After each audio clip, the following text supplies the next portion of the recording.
Welcome all of you. We will continue with our discussion on the analysis of the proton NMR spectra. In the last class, I discussed about the multiplicity pattern for the protons of the phenyl group which is present in the molecule. And I told you, depending upon the substitution, whether it is a mono substitution or symmetrically or asymmetrically disubstituted ortho, meta or para benzenes, for each of the protons we arrived at the multiplicity pattern, okay, depending upon where the substituent is there. For example, I am looking for one proton and it has a substitution which is asymmetrically disubstituted in the meta position for that, then I can look at it and say what are the couplings it experiences, whether it is ortho, meta or para, whether it experiences one ortho coupling or two ortho couplings or one meta coupling or two meta couplings. I can arrive at the multiplicity pattern. If both the ortho couplings or meta couplings which is experienced by this proton are identical, then we may get a multiplicity pattern like triplet, and another proton which can interact with this can give rise to what is called triplet of doublets. If there is no other, all the couplings of lattice are different, there is no way they are overlapping, then each proton can experience coupling with the remaining three protons.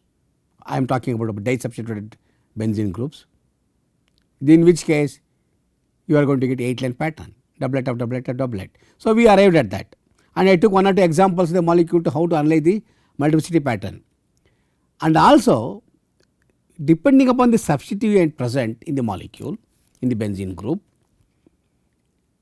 at which position of a proton you are looking at, whether it is ortho position, meta or para position, and type of substitution which is there, there is a table of values which can be which says what is the contribution of this substituent for that chemical shift position of a particular proton. For example, I take a proton A, there could be ortho substitution to the nitrogen, meta or para can also be nitro group or some other group. Pick up the value for that from the table. Take the base value as 7.28 as the benzene. Do the addition of that. It is always, it could be positive contribution or negative contribution, does not matter. Whatever the sign is there in the table, you take it. Simply do co-addition of all of them and get the value. That is the predicted value of the chemical shift for protons of the phenyl group. And I showed you with 2 or 3 examples. By and large, the predicted values agrees with the experimental values to a reasonable extent. As I said, nothing can beat the experiment. Prediction is prediction, experiment is experiment. So, experimental values are the real values, but you can say it is very close to predicted values. Use that as a starting parameter for the assignment.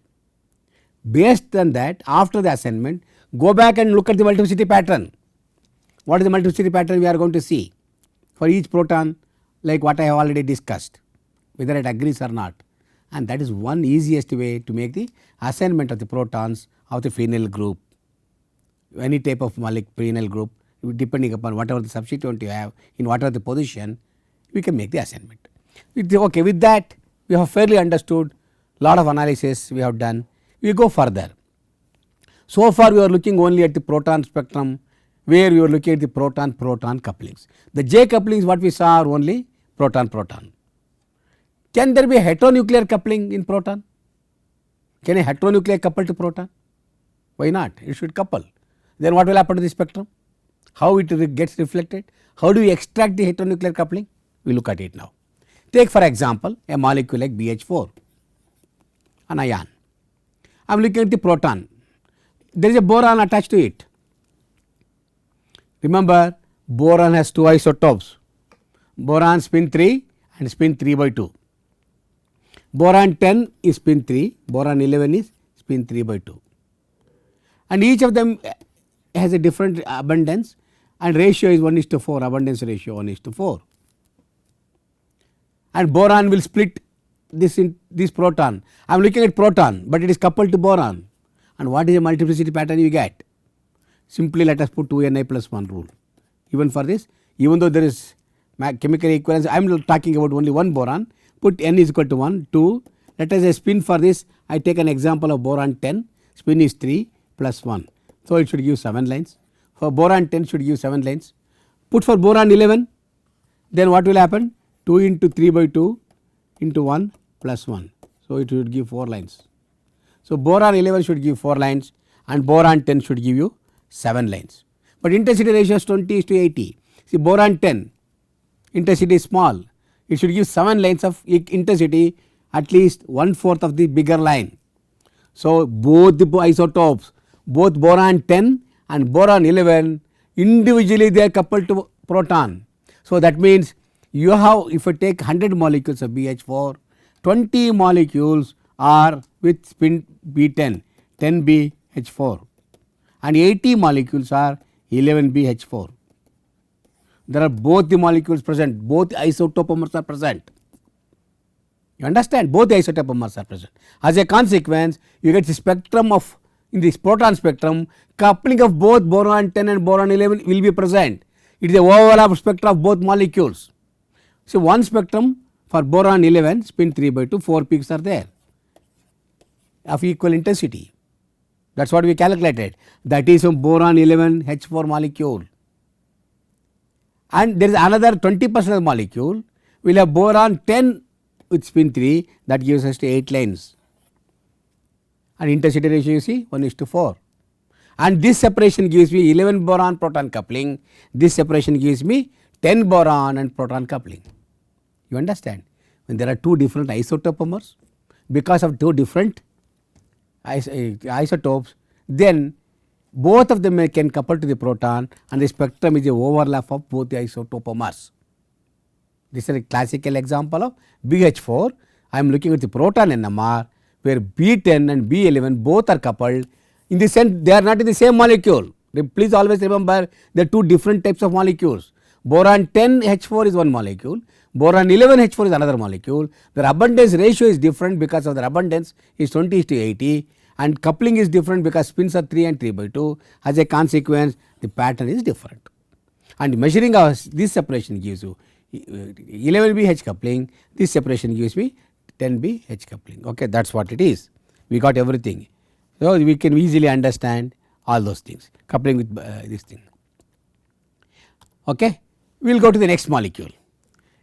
There need not be one heteronuclei. Remember when I was explaining the spin-spin interactions, scalar coupling salient features, I said one spin can experience coupling with n number of other nuclei, NMR active nuclei simultaneously with different coupling strengths. So, if I consider CH3 proton, it can experience coupling with this CH2 proton with proton spin half. Of course, if I label it, it can couple with carbon also. Since it is a natural abundance, we will not worry about it, it will be satellites. It can still sulfur, it does not will not couple. Phosphorus will couple, spin half. Fluorine will couple, spin half. And the extent of coupling depends upon how far they are separated, how many bonds they are separated. As a consequence, if I look at a simple molecule, I can find out multiplicity pattern depending upon the interactions. And of course, I am looking at the proton NMR. Then if I look at the proton NMR, there are only two groups which gives the proton signal. This is CH3. I can clearly say high field region is CH3 and low field region is CH2. No doubt about it. And why CH3 is a triplet? Because it is coupled to CH2. That is fine. But now look at this molecule. This also has coupling, can couple with phosphorus and fluorine. If you carefully see this molecule, you will see each line of the triplet. This triplet separation is HH coupling and each line of this triplet is further split into a triplet because of fluorine.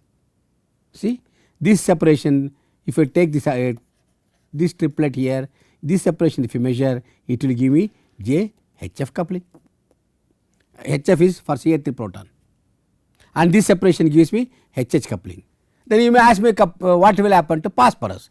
Phosphorus is experiencing 1, 2, 3, 4 bond coupling which may be very small. 4 bond proton phosphorus coupling may be very small. So, you are not seeing, whereas this one 5 bond coupling may be visible, you are seeing that.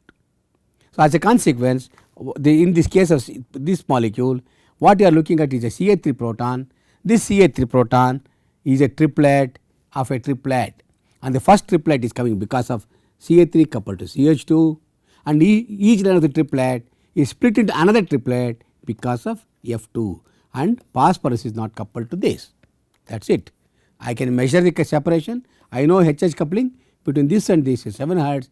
I know 5 bond coupling is 0.7 hertz. We got triplet of triplet.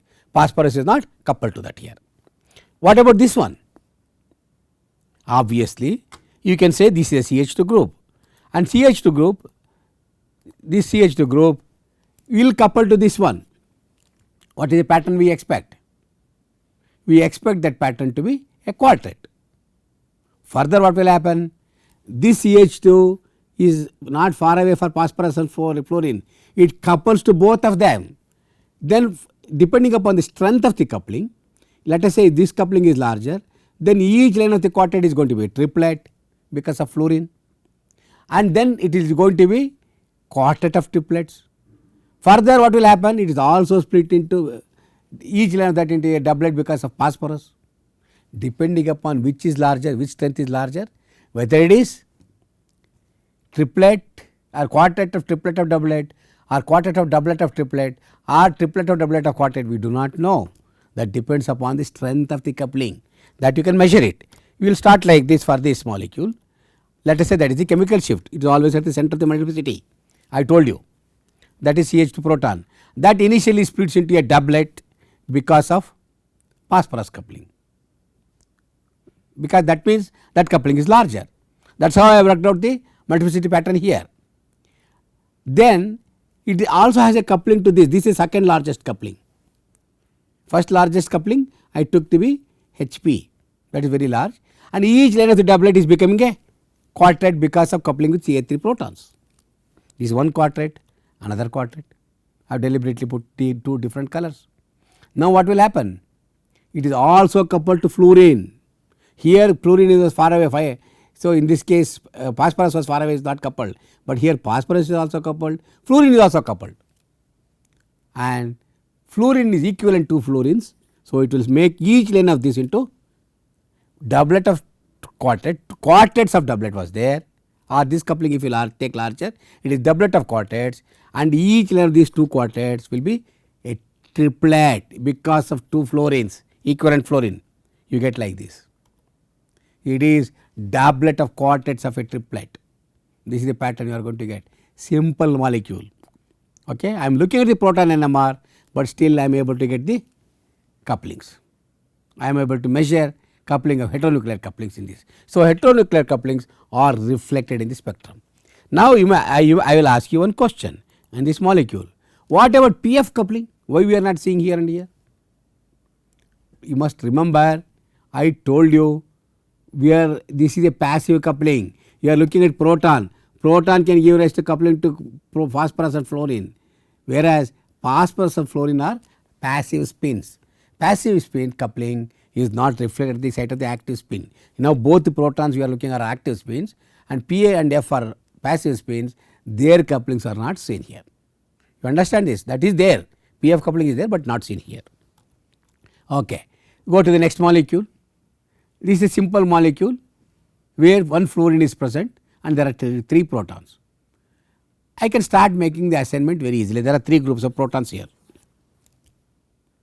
Fairly easy to analyze if you look at it. This is a broad triplet with a separation quite large here, a triplet. What this could be? I would say this proton has a two ortho coupling with proton and fluorine. By the by, mind you, ortho coupling in the benzene with proton and fluorine is similar values that of the proton. Ortho coupling between proton if it is in the benzene is 8 hertz, fluorine is also around 78 hertz, generally they have similar strength. So this coupling and this coupling are identical, and I would say this triplet corresponds to proton 1. That is my assumption. Then what about the next one? Next one is proton 2. What are the possible couplings we can think of for the proton 2? If this is proton 2, you can have one ortho coupling and two meta couplings. And if both the meta couplings are different, then it is going to be 8 line pattern. Large separation is because of this ortho, and each line is split into 8 lines like this. It is going to be doublet of doublet of doublets. So, this could be proton 2, my assumption. Then what is the last one? This is proton 3. Proton 3 has two meta couplings and they are different. 2,3 coupling and fluorine proton, these fluorine proton couplings are different. So, it is doublet of doublet. Very easily you can start interpreting all those things. Okay. So, this is 3, what I said is correct, this is 2, this is 1, perfect. Very easily we can interpret these things. So, this is doublet of doublet, this is doublet of doublet of doublet, this is also doublet of doublet. In principle it is triplet, 2 lines are overlapped. So, very easily we can get the HF coupling here. In the earlier case PF coupling and HF coupling both were there, here HF couplings are there. Now, take an example of a molecule like this, a very simple molecule. Now, we can expect 2 bond and 3 bond proton fluorine coupling here, because this proton phosphorus coupling, phosphorus here it can couple with CH2, it can also couple with CH3. And there are phenyl groups are there, forget about it, they are overlapped here. Very, of course, there also proton might have 2 bond 3 bond couplings, fairly difficult to extract there. I am not analyzing that region, we are analyzing only this region. That region means coupling of phosphorus to CH3 protons and CH2 protons are the only two things we can think of now. If I think of that, I know this is CH3, I know this is CH2. This CH3 is going to be a triplet because of CH2, that is well known, HH coupling. And each line of the triplet is further split into doublet because of coupling with this phosphorus. Look at it, this is what it is. See, okay, this is CH3, we will come to that. Okay, we will also analyze CH2. CH2 is going to be a quartet because of this, fine. And each line of the quartet is a doublet because of phosphorus coupling. So, it will be depending upon which coupling is larger, it is doublet of quartet, similarly it is doublet of triplets. Look at this one, this is one quartet, another quartet, and this separation here gives me HP coupling, coupling between phosphorus and proton, and this separation is going to give you HH coupling, is a quartet. There are 2 quartets, very easily you can identify. Similarly, here this one triplet because of coupling of CH3 with CH2, the another triplet, and this separation of the each of these identical lines you can consider leftmost or to leftmost, right to right or center to center, measure the separation that will give you HH coupling. Exactly what you got here, here also you will get HH coupling. And interesting thing what you notice here is, see here very interesting thing I want to tell you, the 3 bond proton coupling is 16 hertz, whereas 2 bond proton coupling is about 10 points, proton phosphorus coupling is 10 hertz. Usually what we say, as the number of bonds keep increasing, consecutive bonds, coupling strength decreases. But you see, you can also see strange things here. 3 bond phosphorus proton coupling is larger than 2 bond phosphorus proton coupling. Strange things do happen in NMR, please remember. Okay. This is what it is, we could make the analysis of this thing very easily. We will go further now.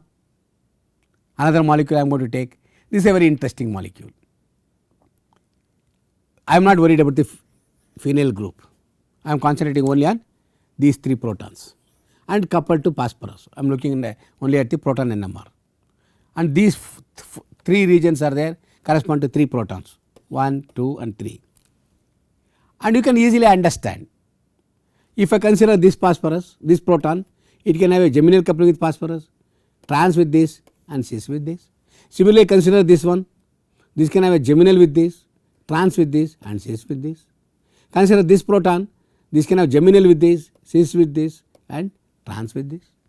Each of these proton experiences 3 different types of coupling, including one of them is a phosphorus.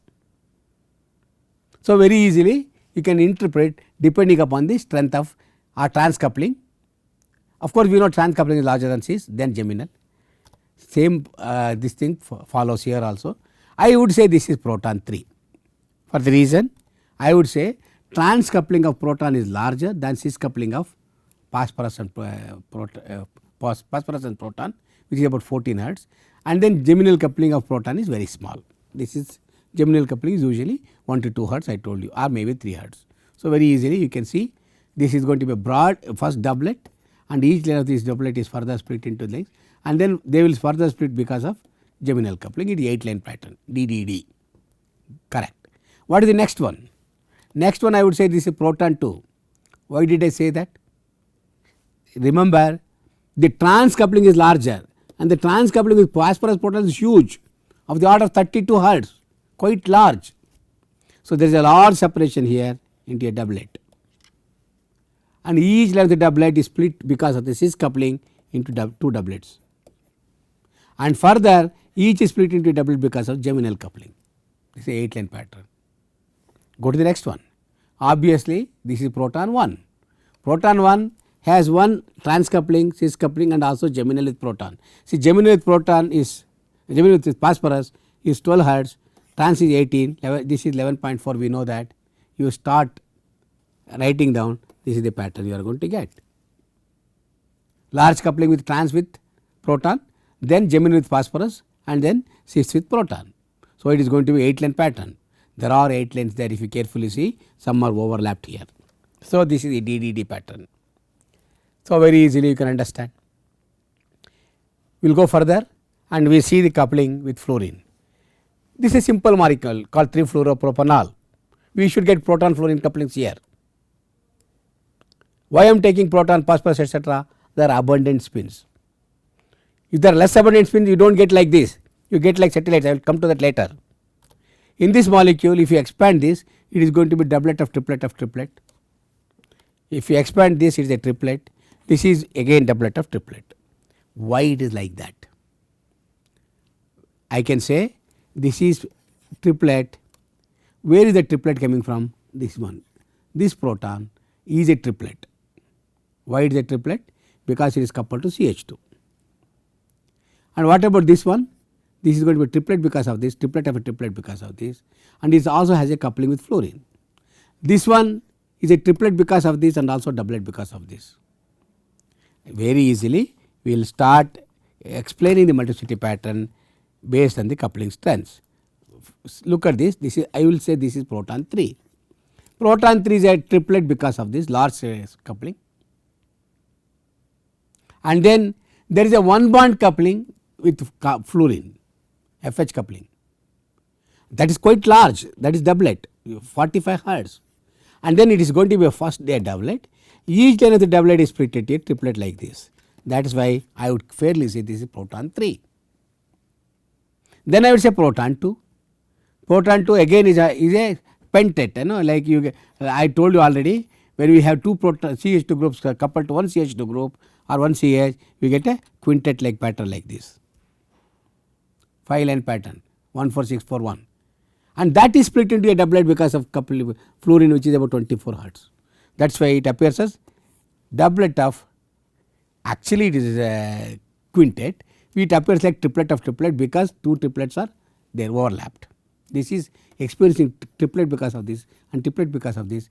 If triplet of a triplet is overlapped unresolved, it looks like a quintet. So, it is doublet of triplet of triplet, that is also correct.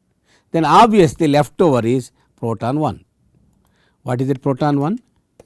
This proton 1, it does not experience a fluorine coupling, very small, it experiences only coupling with the CH2 and is a triplet. Very easily you can interpret this one and get the proton fluorine couplings in this molecule. Look at this one, this is a very simple molecule with a phosphorus coupling, and we have only one group of CH2s here, but there are two types of phosphorus here. One has a small coupling, other has a large coupling. So, if you all these three protons, they are chemically equivalent, you take it, one line you get, and it will split into a doublet because of this phosphorus and splits into another doublet because of other phosphorus, and you get 4 line pattern of equal intensity. It is a fantastic example of weakly coupled spin. You see, all the lengths are of equal intensity because they are heteronuclei. I always said, earlier I said, remember this, heteronuclear spin system are always weakly coupled. Okay. With this you have got some idea about how do we extract the coupling, heteronuclear coupling from the proton spectrum. So far I was considering only abundant spins. What happens when you have a less abundant spins like carbon 13, nitrogen 15, silicon, selenium, like that? How do we get the spectrum? We look at it now. Before that I go into the isotopomers, which you already most of you know. I will tell you again. Consider CHCl3 100 molecules. Well, there is 1 carbon and 1 proton, 3 chlorines. We will not worry about chlorine isotopes. We will consider only carbon. Carbon has 2 isotopes, forget about carbon 14. This is 99% abundant, this is 1.1%, 1% you take it. So, if I have 100 molecule, 99 molecules are carbon 12 and 1 molecule is carbon 13. That means this carbon 12 will not give the signal at all. Only proton will give, carbon 2 will not give the signal. Whereas this here, proton will give signal, but it also couples to this carbon. Even though it is 1% abundant, it is spin half nuclei. Carbon 12 is spin 0, carbon 13 is spin half, it can couple to that and give rise to splitting. And this 1 molecule here is NMR active, 99 molecules here are especially in NMR inactive as far as carbon is concerned, not for proton. So, intensity of the certain C satellites now when it is coupled to proton, if I have 1% molecule, if I consider, I say proton signal is 99%. 99% of the signal comes from carbon 12 attached proton, because that carbon 12 will not couple, you get a single peak. But 1% of the molecule is there, that will couple to proton and splits into a doublet, and this intensity is only 1%, and 1% of the intensity on either side further split into 2, it will become 0.5 here and 0.5 here. These are all very small compared to these big peaks. That is why they are called satellites. Satellite peaks are seen when an abundant spin is coupled to low abundant spin like nitrogen 15, silicon, mercury, etc. You will see the example of that. I hope you understood. When you have abundant spin coupled to rare spin splitting is seen as a small weak peaks on either side of the coupled main peak, and they are called satellites. If you analyze the satellite spectrum, you will get the coupling between proton and the satellites. Okay, as the coupled spin set as which gives signal as satellite. Take for example CSCl3, that is what I explained to you. 99% of the molecule is coming are present, and the main signal of the proton comes because of this C12 attached, which will not split to this proton, it gives only a single peak, intensity is very high. But 1% of the molecule will split because of carbon 13. So, the proton will become a doublet, and this doublet separation, what does it give you then? It will give you JCH, coupling between carbon and proton, already 1% abundant, further split into 2. So, it will become 0.5% intensity, 0.5% here compared to the main peak, and very small peaks. Sometimes you will not see it unless you enhance the signal very high. Vertically you have to enhance the signal, then only you will see. That is why these are called satellite peaks, satellites. Okay. And this separation gives me 1 bond carbon proton coupling. You understood? Less abundant spin can also couple to abundant spin, and you get the coupling from the satellite pattern. Same example, let us look at the TMS.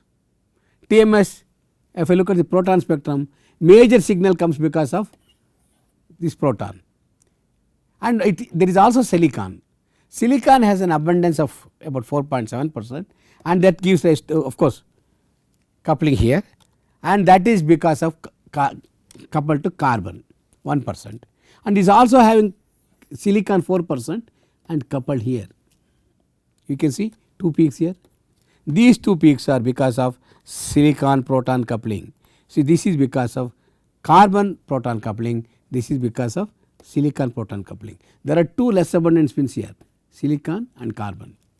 Both of them can couple to proton. This is a 1 bond carbon proton coupling, this is a 2 bond silicon proton coupling. So, 1 bond carbon proton coupling you can get as nearly 119 hertz, whereas this is 2 bond 6.6 hertz.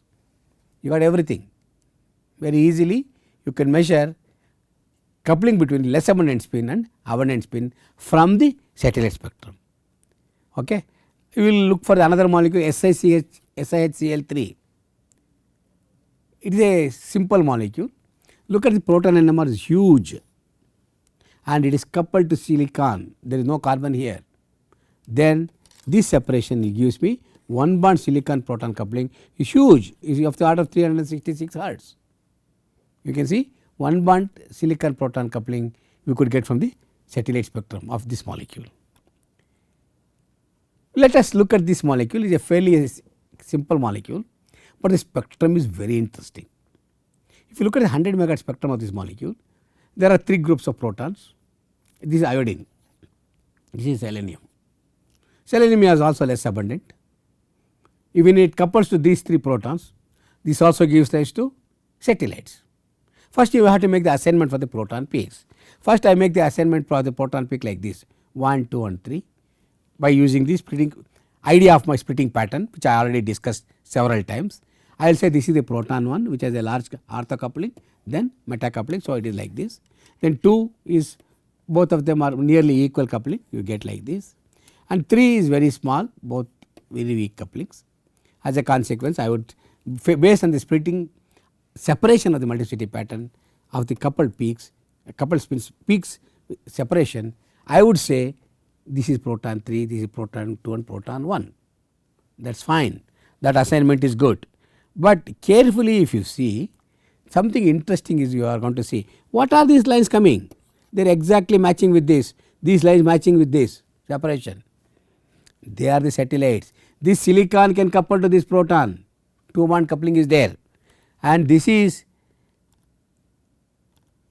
okay coupling strength I have written, this is 2 bond proton selenium coupling,